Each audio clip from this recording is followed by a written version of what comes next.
ഒന്ന് രാജാക്കന്മാരുടെ പുസ്തകം 20-ാം അധ്യായം. അരാം രാജാവായ ബെൻ ഹദദ് തൻ്റെ സൈന്യത്തെയൊക്കെയും ഒന്നിച്ചുകൂട്ടി. അവനോടുകൂടെ 32 രാജാക്കന്മാരും കുതിരകളും രഥങ്ങളും ഉണ്ടായിരുന്നു. അവൻ പുറപ്പെട്ടു വന്ന് ശമര്യയെ നിരോധിച്ചു, അതിൻ്റെ നേരെ യുദ്ധം ചെയ്തു. അവൻ ഇസ്രായേൽ രാജാവായ ആഹാബിൻ്റെ അടുക്കൽ പട്ടണത്തിലേക്ക് ദൂതന്മാരെ അയച്ച അവനോട്, നിന്റെ വെള്ളിയും പൊന്നും എനിക്കുള്ളത്, നിന്റെ സൗന്ദര്യമേറിയ ഭാര്യമാരും പുത്രന്മാരും എനിക്കുള്ളവർ എന്നിങ്ങനെ ബെൻ ഹദദ് പറയുന്നു എന്ന് പറയിച്ചു. അതിന് ഇസ്രായേൽ രാജാവ്, എൻ്റെ യജമാനനായ രാജാവേ, നീ പറഞ്ഞതുപോലെ ഞാനും എനിക്കുള്ളതൊക്കെയും നിനക്കുള്ളത് തന്നെ എന്ന് മറുപടി പറഞ്ഞയച്ചു. ദൂതന്മാർ വീണ്ടും വന്നു. ബെൻ ഹദദ് ഇപ്രകാരം പറയുന്നു, നിന്റെ വെള്ളിയും പൊന്നും നിന്റെ ഭാര്യമാരെയും നിന്റെ പുത്രന്മാരെയും എനിക്ക് തരണമെന്ന് ഞാൻ പറഞ്ഞയച്ചുവല്ലോ.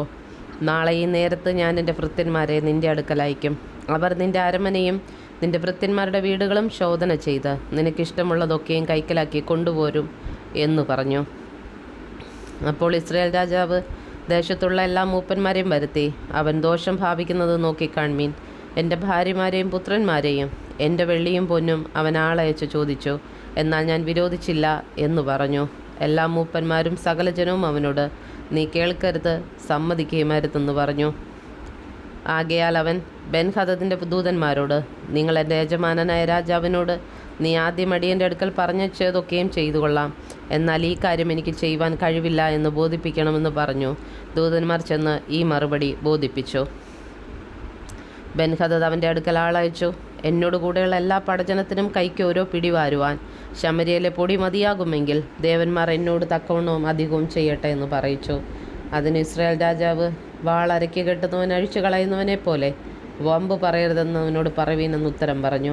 എന്നാൽ അവനും രാജാക്കന്മാരും മണിപ്പന്തലിൽ കുടിച്ചുകൊണ്ടിരിക്കുമ്പോൾ ഈ വാക്ക് കേട്ടിട്ട് തൻ്റെ ഭൃത്യന്മാരോട് ഒരുങ്ങിക്കൊള്ളുവീനെന്ന് കൽപ്പിച്ചു. അങ്ങനെ അവർ പട്ടണത്തിന് നേരെ യുദ്ധത്തിനൊരുങ്ങി. എന്നാൽ ഒരു പ്രവാചകൻ ഇസ്രായേൽ രാജാവായ ആഹാബിൻ്റെ അടുക്കൽ വന്ന്, യഹോവ ഇപ്രകാരം അരുളി ചെയ്യുന്നു, ഈ മഹാസംഘത്തെയൊക്കെയും നീ കണ്ടുവോ? ഞാനിന്ന് അതിനെ നിൻ്റെ കയ്യിൽ ഏൽപ്പിക്കും. ഞാൻ യഹോവ എന്ന് നീ അറിയും എന്ന് പറഞ്ഞു. ആരെക്കൊണ്ടെന്ന് ആഹാബ് ചോദിച്ചതിന് അവൻ, ദേശാധിപതികളുടെ ബാല്യക്കാരെ കൊണ്ടെന്ന് യഹോവ അരുളി ചെയ്യുന്നു എന്നും പറഞ്ഞു. ആർ പട തുടങ്ങണമെന്ന് ചോദിച്ചതിന് നീ തന്നെയെന്ന് അവൻ ഉത്തരം പറഞ്ഞു. അവൻ ദേശാധിപതികളുടെ ബാല്യക്കാരെ എണ്ണി നോക്കി, അവർ 232 പേരായിരുന്നു. അവരുടെ ശേഷം അവൻ ഇസ്രായേൽ മക്കളുടെ പടജനത്തെയൊക്കെയും എണ്ണി 7000 പേർ എന്ന് കണ്ടു. അവർ ഉച്ച സമയത്ത് പുറപ്പെട്ടു. എന്നാൽ ബെൻ ഹദദ് തനിക്ക് തുണയായിരുന്ന 32 രാജാക്കന്മാരോടുകൂടെ മണിപ്പന്തലിൽ കുടിച്ച് മത്തനായിരുന്നു. ദേശാധിപതിയുടെ ബാലിക്കർ ആദ്യം പുറപ്പെട്ടു.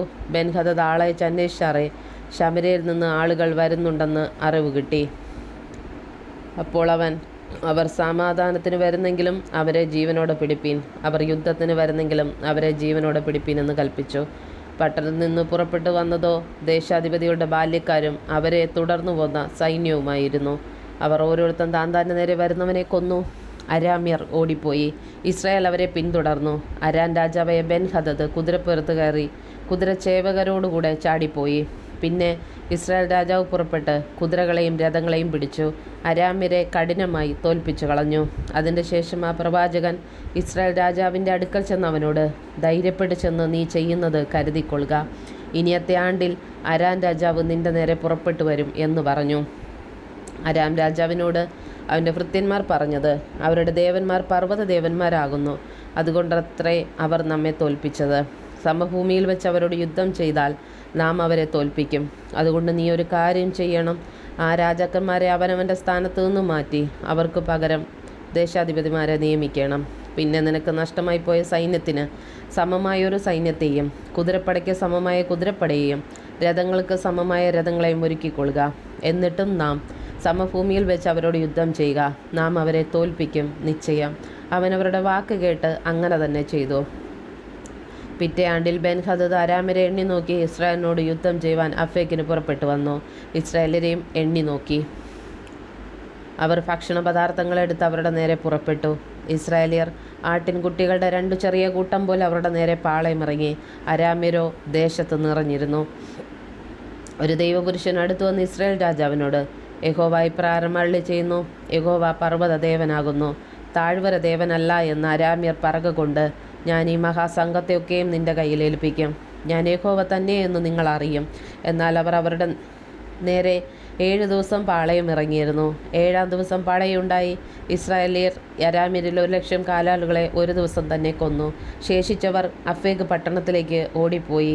ശേഷിച്ചിരുന്ന 27,000 പേരുടെ മേൽ പട്ടണമതിൽ വീണു. ബെൻഹദദും ഓടി പട്ടണത്തിനകത്ത് കടന്നു ഒരു ഉള്ളറയിൽ ഒളിച്ചു. അവൻ്റെ ഭൃത്യന്മാർ അവനോട്, ഇസ്രായേൽ ഗൃഹത്തിലെ രാജാക്കന്മാർ ദയുള്ള രാജാക്കന്മാർ എന്ന് ഞങ്ങൾ കേട്ടിട്ടുണ്ട്. ഞങ്ങൾ അരക്കിരട്ടും തലയിൽ കയറും കെട്ടി ഇസ്രായേൽ രാജാവിൻ്റെ അടുക്കൽ ചെല്ലട്ടെ, പക്ഷെ അവൻ നിന്നെ ജീവനോടെ രക്ഷിക്കുമെന്ന് പറഞ്ഞു. അങ്ങനെ അവർ അരക്കിരട്ടും തലയിൽ കയറും കെട്ടി ഇസ്രായേൽ രാജാവിൻ്റെ അടുക്കൽ ചെന്നു. എൻ്റെ ജീവനെ രക്ഷിക്കണമേ എന്ന് ദാസനായ ബെൻഹദദ് അപേക്ഷിക്കുന്നു എന്ന് പറഞ്ഞു. അവൻ ജീവനോടെ ഇരിക്കുന്നുവോ? അവൻ എൻ്റെ സഹോദരൻ തന്നെ എന്ന് പറഞ്ഞു. ആ പുരുഷന്മാർ അത് ശുഭലക്ഷണമെന്ന് ധരിച്ച് ബന്ധപ്പെട്ട് അവൻ്റെ വാക്കു പിടിച്ചു.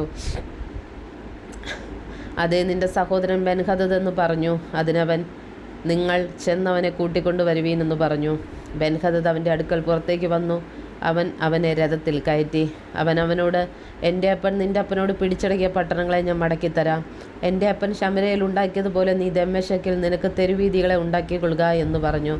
അതിന് ആഹാബ്, ഈ ഉടമ്പടിയിന്മേൽ ഞാൻ നിന്നെ വിട്ടയക്കാമെന്ന് പറഞ്ഞു. അങ്ങനെ അവനോട് ഉടമ്പടി ചെയ്ത് അവനെ വിട്ടയച്ചു. എന്നാൽ പ്രവാചക ശിഷ്യന്മാരിൽ ഒരുത്തൻ യഹോവയുടെ കൽപ്പന പ്രകാരം തൻ്റെ ചങ്ങാതിയോട്, എന്നെ അടിക്കണമേ എന്ന് പറഞ്ഞു. എന്നാൽ അവനെ അടിപ്പാൻ മനസ്സായില്ല. അവനോട്, നീ യഹോവയുടെ വാക്കനുസരിക്കായകൊണ്ട് നീ എന്നെ വിട്ട് പുറപ്പെട്ട ഉടനെ ഒരു സിംഹം നിന്നെ കൊല്ലുമെന്ന് പറഞ്ഞു. അവനെ വിട്ട് പുറപ്പെട്ട ഉടനെ ഒരു സിംഹം അവനെ കണ്ടു കൊന്നുകളഞ്ഞു. പിന്നെ അവൻ മറ്റൊരുത്തനെ കണ്ടു, എന്നെ അടിക്കണമേ എന്ന് പറഞ്ഞു. അവനെ അടിച്ചു, മുറിവേൽപ്പിച്ചു. പ്രവാചകൻ ചെന്ന് വഴിയിൽ രാജാവിനെ കാത്തിരുന്നു. അവൻ്റെ തലപ്പാവ് കണ്ണുവരെ താഴ്ത്തിക്കെട്ടി വേഷം മാറി നിന്നു. രാജാവ് കടന്നു പോകുമ്പോൾ അവൻ രാജാവിനോട് വിളിച്ചു പറഞ്ഞത്, അടിയൻ പടയുടെ നടുവിൽ ചെന്നിരുന്നു. അപ്പോൾ ഇതാ ഒരുത്തൻ തിരിഞ്ഞ് എൻ്റെ അടുക്കൽ ഒരാളെ കൊണ്ടുവന്നു. ഇവനെ സൂക്ഷിക്കണം. ഇവനെ കാണാതെ പോയാൽ നിൻ്റെ ജീവൻ അവൻ്റെ ജീവന് പകരം ഇരിക്കും. അല്ലെങ്കിൽ നീ 1 താലന്ത് വെള്ളി തൂക്കി തരേണ്ടി വരുമെന്ന് പറഞ്ഞു.